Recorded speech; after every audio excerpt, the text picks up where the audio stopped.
Jalan.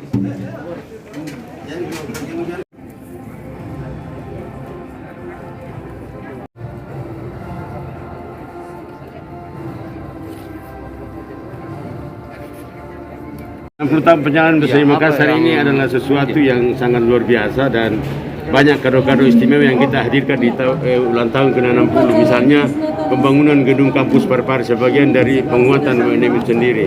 Yang kedua, banyak prestasi-prestasi yang diperoleh UNM dalam rangka tahun 60 tahun UNM.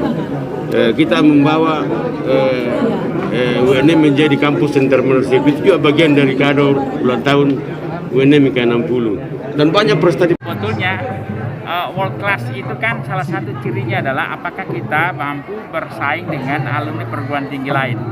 Nah, salah satu indikatornya sekarang bahwa UNM itu alumninya banyak yang mampu bekerja di luar negeri dan mampu sekolah pada perguruan tinggi yang baik di luar negeri. Itu indikator utama bahwa alumni kita itu sudah sebetulnya international class. International class itu berarti bahwa alumni kita mampu bersaing, bahkan memenangkan persaingan kompetisi ketika ketemu dengan alumni dari perguruan tinggi lain dimanapun di permukaan bumi ini. Jadi itu intinya. Nah, tinggal memang nanti indikator-indikator itu harus diperbaiki lagi, karena untuk menjadi world class university itu ada indikatornya. Tapi yang paling gampang sebetulnya sekarang adalah bagaimana UNM itu masuk menjadi 1000 ranking 1000 perguruan tinggi dunia.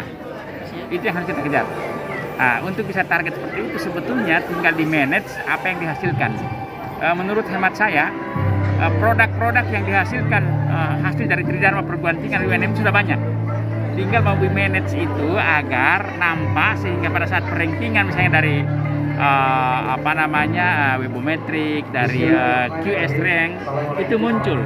Nah, kalau sekarang kan QS Rank yang menjadi patokan kementerian. Kalau kita sudah masuk 1000 besar di situ sebetulnya otomatis kita sudah kelas dunia.